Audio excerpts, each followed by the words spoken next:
नेहरू भाजी मार्केट या विषयासंदर्भामध्ये खासदार निलेश लंके यांनी नेहरू मार्केटची पाहणी केली आणि भाजी विक्री त्यांच्या संदर्भामध्ये येत्या 30 तारखेला महानगरपालिका आयुक्त यांच्याशी चर्चा करणार असून 14 वर्षांपूर्वी प्रलंबित असलेल्या चितळे रस्त्यावरील नेहरू मार्केटच्या मोकळ्या जागेत भाजी मंडई आणि 3 मजली व्यापारी संकुल उभारण्याचा प्रस्ताव महापालिकेने पुन्हा एकदा केला आहे। मात्र यंदा महापालिकेने BOT तत्वावर न देता स्वतः संकुलाची उभारणी करण्याचा निर्णय घेत त्यासाठी 8.35 कोटींच्या खर्चाचं अंदाजपत्रक तयार करण्यात आलं। मात्र या सर्व विषयावर नेहरू मार्केट भाजी विक्रेते संघटनेची कुठलेही विश्वासात न घेता हा निर्णय घेण्यात आला आहे। या संदर्भामध्ये याच 30 तारखेला महानगरपालिका आयुक्त तथा प्रशासक यशवंत डांगे यांना घेराव घालणार असून या विषयावर त्याला मंजुरी दिली आहे। येत्या महासभेत यावर अंतिम निर्णय होणार आहे। चितळे रस्त्यावर महापालिकेची 11,500 चौरस फूट जागा आहे। या जागेतील जुनी भाजी मंडई 2011 मध्ये जमीनदोस्त करण्यात आली। त्यानंतर 2017च्या सुमारास BOT तत्वावर व्यापारी संकुल आणि भाजी मंडई उभारण्याचा निर्णय होऊन त्याची निविदा प्रक्रियाही राबवण्यात आली। मात्र जागेचं व्हॅल्युएशन वरून तक्रारीनंतर शासनानं तो ठरावच रद्द केला। त्यानंतर अनेकदा ठराव झाले, मात्र आता पुन्हा नव्यानं प्रस्ताव करण्यात आला आहे। 3 मजली संकुलामध्ये भाजी विक्रेत्यांसाठी 70 ओटे आणि 64 व्यापारी गाळे प्रस्तावित करण्यात आले आहेत। आयुक्तांच्या मंजुरीनुसार हा प्रस्ताव अंतिम निर्णयासाठी महासभेकडे सादर करण्यात आला असून दरम्यान संकुलाची उभारणी झाल्यावर भाजी विक्रेत्यांना बसण्याचा प्रश्न या संदर्भामध्ये नेहरू मार्केट भाजी विक्रीच्या संघटना आणि खासदार निलेश लंके येत्या 30 तारखेला घेराव घालणार आहेत। या संदर्भात अधिक माहिती नेहरू मार्केट भाजी विक्रेता संघटनेचे अध्यक्ष संजय झिंजे यांनी अधिक माहिती दिली। महानगरपालिकेच्या चितळे रोडवरील नेहरू मार्केट हे गेली 15 वर्षापूर्वी पाडण्यात आले। त्याच्यावर नेहरू मार्केटच्या सर्व गाळेधारक, आमची आयल्यानगरी हॉकर्स युनियन, चितळे रोड हातगाडी व भाजी विक्रेता संघटना गेली 15 वर्षापासून आम्ही उपोषण, आंदोलनं, धरणे, त्याचबरोबर निवेदन देणे ह्या सगळ्या गोष्टी करून झाल्या।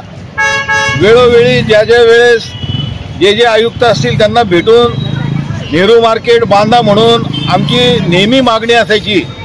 15 दिवसापूर्वी असंच अतिक्रमण आलं, त्यांच्याशी बी आम्ही तेच बोललो की हे सगळे रोडवर का बसतात, तर आतमध्ये एवढी मोठी जागा मोकळी असताना तिथं लोकांनी अतिक्रमण केलेले, ह्या लोकांना तुम्ही आतमध्ये बसवा।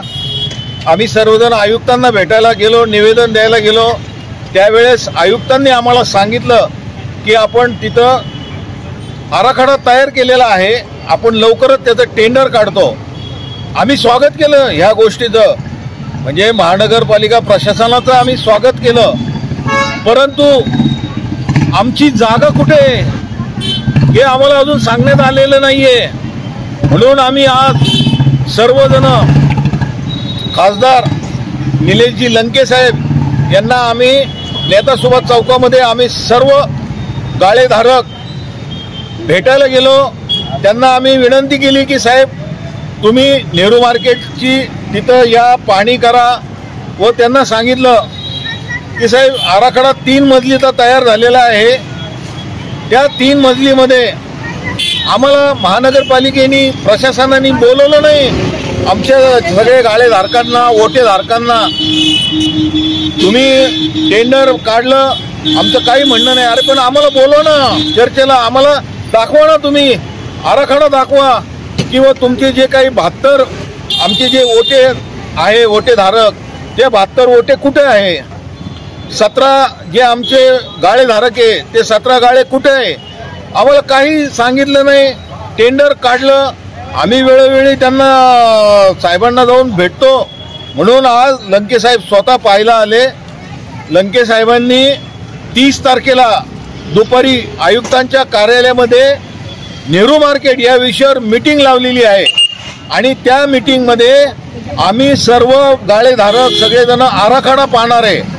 जर आम्हाला योग्य जर स्थान दिलं गेलं नाही, आमच्या लोकांना ते जे पूर्वी ज्या जागेवर त्यांचे गाळे होते त्या जागेवर जर गाळे दिले गेले नाही, तर आम्ही याला तीव्र विरोध करणार। वेळ जर पडली तर परत हायकोर्टामध्ये जाणार एवढंच आम्ही प्रशासनाला सुचवू इच्छितो. झाली पण त्यांनी काहीच व्यवस्था केलेली नाही. हायकोर्टने त्यांना सांगितलेले 1.5 वर्षात बांधून द्या, पण त्यांना 15 वर्ष होऊन गेली. त्यांनी नियोजन केलंय, आम्हाला बोलवलं नाही, आम्हाला काही सांगितलं नाही. आमचे गाळे कुठे आम्हाला काही माहीत नाही. आम्ही रस्त्यावर बसतो, कसा दिवस काढतो आमचं आम्हाला माहिती आहे, उन्हात पावसात. त्यांचं काही प्रशासनाचं लक्षच नाही. वेळोवेळी त्यांना आम्ही सांगितलं नाही आणि ते काही लक्ष द्यायला तयार नाही. फक्त अतिक्रमणच आणतात, बाकी काही सवलत करतच नाहीत. तुमची मागणी काय?